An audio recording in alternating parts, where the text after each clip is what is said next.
In 2005, a young woman was staying in a remote farmhouse while taking care of her sick and aging grandmother. Life there was already quiet and heavy, with most of her time spent between household chores and watching over her grandmother's fragile health. One evening, after feeling drained from the routine, she decided to rest for a while and drifted off into a light nap. Suddenly, her sleep was broken by a loud, hysterical scream echoing through the house. She immediately ran toward her grandmother's room, expecting the worst, maybe a fall or sudden illness. But what she saw unsettled her even more. Her grandmother was trembling under the blankets, clutching them over her face like a terrified child. It took repeated shaking and pleading to get her to uncover herself. When she finally did, her face was pale and wet with tears, her voice barely steady enough to speak. She insisted that while she lay awake in bed,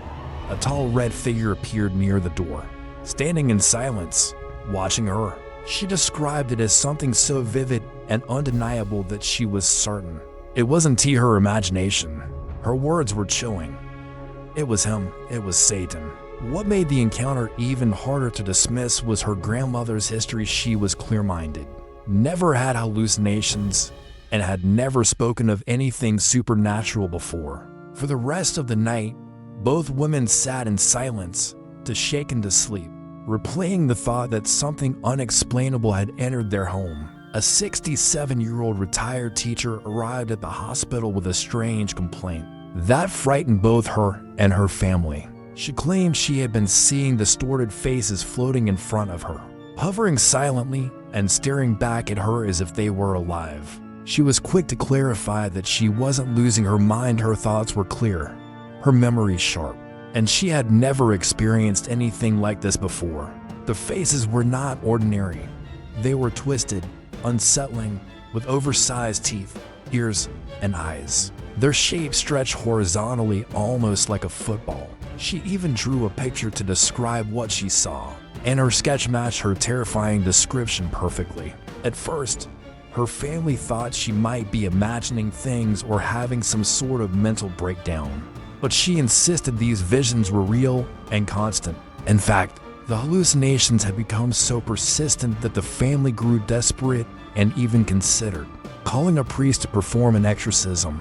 When doctors ran tests, the usual culprits like infections or bad drug reactions were quickly ruled out. What they eventually discovered was something rare but documented.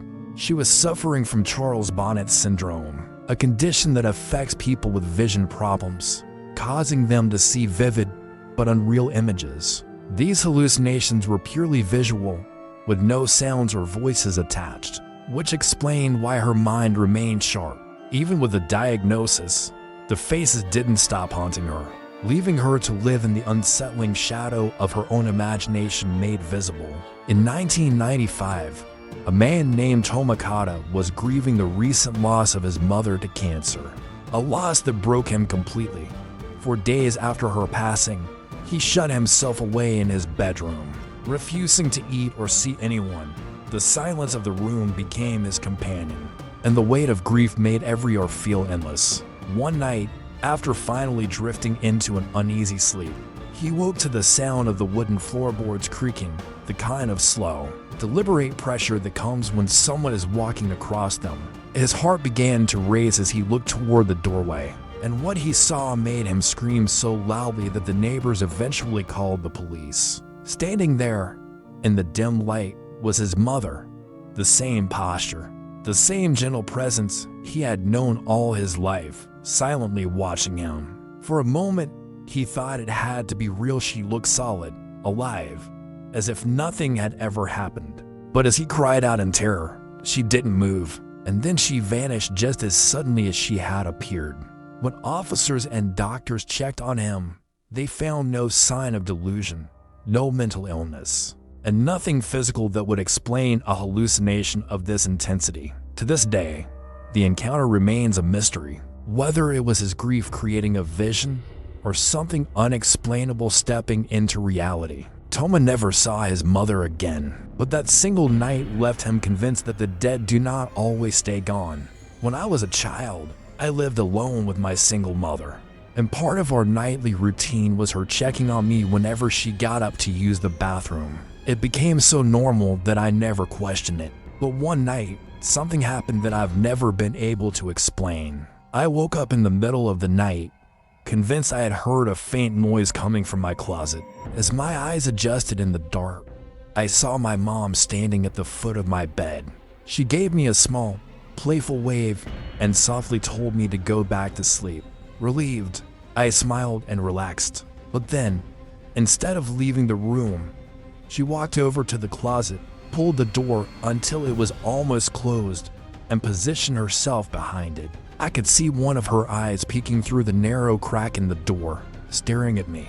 At that age, I thought it was funny and even laughed a little before drifting back to sleep.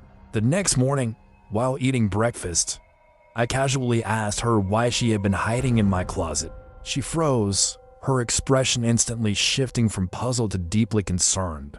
She swore she hadn't entered my room at all that night. At first, she thought someone had broken into the house. But after checking everything, she admitted it must have been some kind of hallucination or dream. Still, I can never shake how real it felt, especially that eye watching me from the dark. Back when I worked as a trucker, most of my long hauls happened late at night, when the roads were empty and the silence could wear you down. Coffee usually kept me alert, but one night I didn't have any with me, and the struggle to stay awake became real.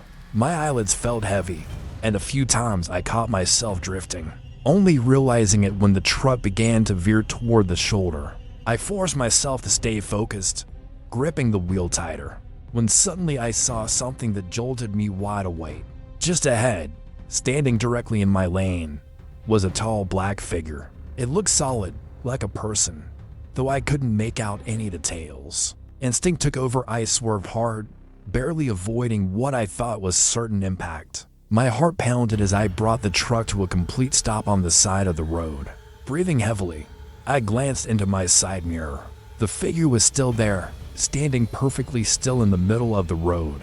For reasons I still don't understand, I climbed out of the truck, ready to confront whoever it was. But the road was empty. The figure had vanished without a sound, without a trace. There were no cars, no people, nothing for miles. Shaken, I drove off again, pulling over about 5 miles later just to rest. To this day, I don't know if exhaustion created that image in my mind, or if I truly saw something that wasn't supposed to be there. Back when I worked as a trucker, most of my long hauls happened late at night, when the roads were empty and the silence could wear you down. Coffee usually kept me alert, but one night I didn't have any with me, and the struggle to stay awake became real. My eyelids felt heavy, and a few times I caught myself drifting, only realizing it when the truck began to veer toward the shoulder. I forced myself to stay focused, gripping the wheel tighter, when suddenly I saw something that jolted me wide awake. Just ahead, standing directly in my lane, was a tall black figure.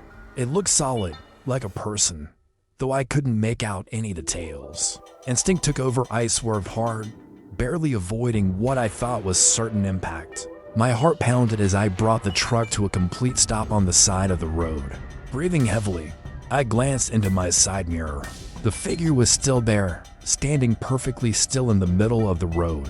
For reasons I still don't understand, I climbed out of the truck, ready to confront whoever it was. But the road was empty. The figure had vanished without a sound, without a trace. There were no cars, no people, nothing for miles. Shaken, I drove off again, pulling over about 5 miles later just to rest. To this day, I don't know if exhaustion created that image in my mind, or if I truly saw something that wasn't supposed to be there. I was 13 years old when I experienced the most terrifying night of my life. I had always been a heavy sleeper, the kind of kid who could sleep through thunderstorms without waking. But that Saturday morning was different. I remember opening my eyes and immediately realizing I couldn't move a single muscle. My arms, my legs, even my mouth were frozen. The only thing I could control were my eyes, darting nervously around the room. That's when I saw him. In the far corner stood a figure unlike anything I'd ever imagined, a man at least 8 feet tall, his mouth torn wide open into a bloody smile that dripped down his chin. His skin looked pale and stretched, and in one hand he held a long carving knife that gleamed in the dim light. He didn't walk toward me. He hovered, gliding across the room in total silence until he reached the side of my bed. My heart hammered in my chest, but my body refused to respond. I tried to scream, to thrash, anything, but I was trapped. Then, for the first time, he moved his arm. Slowly, he raised the knife high above his head, as if preparing to plunge it down into me. Certain I was about to die, I squeezed my eyes shut.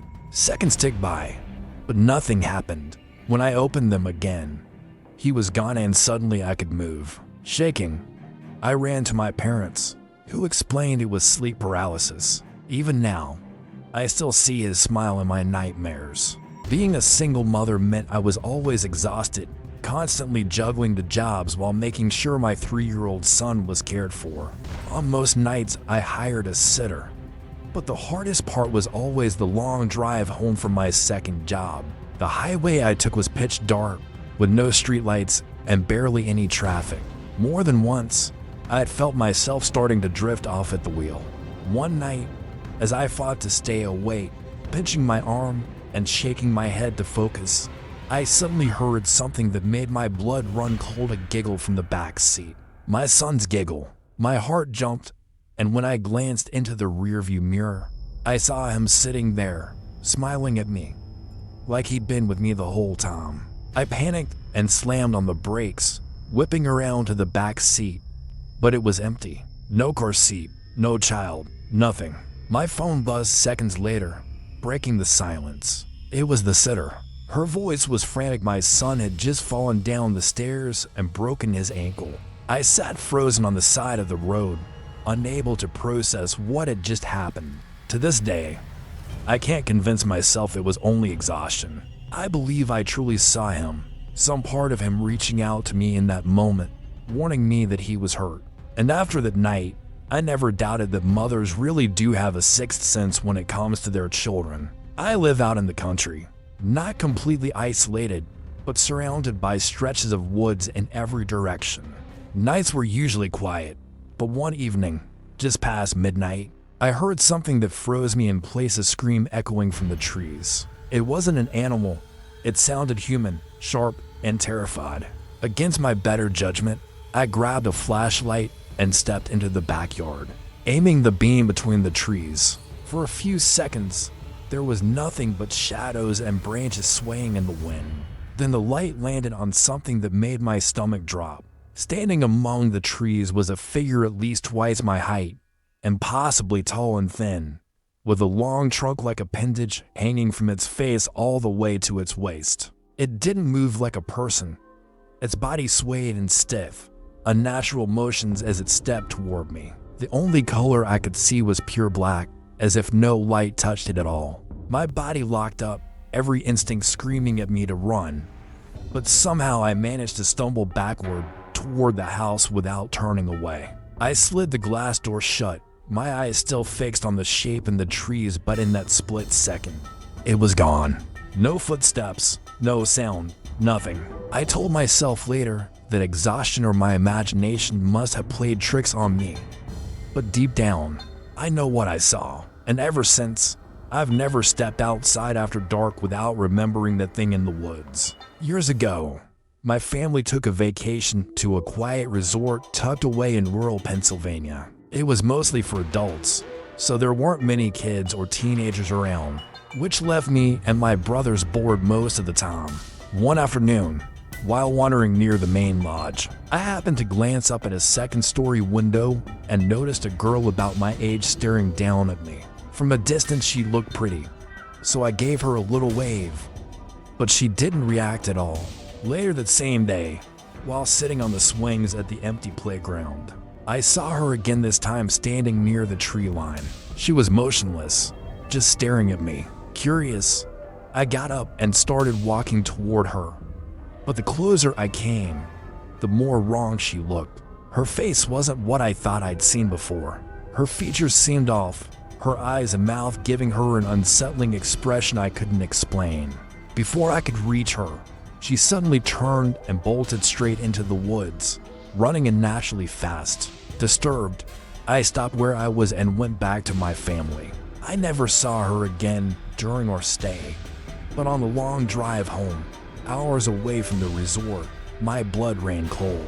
Looking out the window at the passing tree line, I saw her standing there again, her head turning to follow me as we sped past. I asked my parents if they saw her. Their reply was simple: saw who? When I was 19. I went through one of the most horrifying experiences of my life, a severe case of sleep paralysis. It wasn't the first time it had happened to me, but this night was different.